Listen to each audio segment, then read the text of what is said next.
ఇవాళ 40% మెస్ ఛార్జీలు 200% కాస్మెటిక్ ఛార్జీలు పెంచారంటే అది ఎంత బాధ్యతతో కూడుకున్న ప్రభుత్వం మనం గుర్తించాల్సిన బాధ్యత మన మీద ఉంది.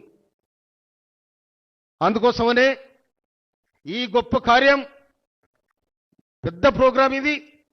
ఇవాళ పిల్లలకు గౌరవనీయుల ముఖ్యమంత్రి రేవంత్ రెడ్డి గారి స్వహస్తాలతోని మన పిల్లలకు తట్టి దీవించి ఆశీర్వదించి ఈ పిల్లల భవిష్యత్తులో ఈ సమాజానికి వాళ్ళే దీపాలు కావాలని వాళ్ళకు సంకల్పం ఉంది. ఇంకొక మాట చెప్తున్నా నేను, ఒక ఇంట్లో ఒక పేద ఇంట్లో ఒక గవర్నమెంట్ సర్వెంట్ ఉంటే ఆ ఇంటి దీపం ఉన్నట్టు లెక్క. ఒక గవర్నమెంట్ సర్వెంట్ ఉంటే నెలకు 50,000 60,000 వస్తే స్టార్టింగ్లో ఆ ఇంట్లో ఒక దీపం వెలిగినట్టు. ఆ దీపం ద్వారా ఇంకో దీపం, ఇంకో దీపం ద్వారా ఇంకో దీపం.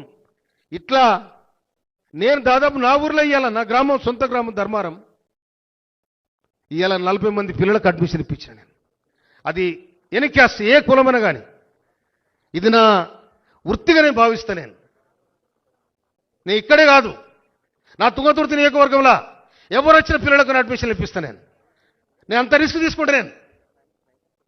అందుకని మొన్న రెడ్జల్ స్కూల్ విజిట్ చేసినాడు వర్షిన్ గారు కూడా చెప్పినా నేను, అమ్మ నేను ఇక్కడ స్కూల్ విజిట్ చేస్తున్నా చూడండి ఇక్కడ పరిస్థితి చెప్తున్నాను. అలాగే వర్షిని సెక్రటరీ గారికి నేను చెప్పినాను కూడా.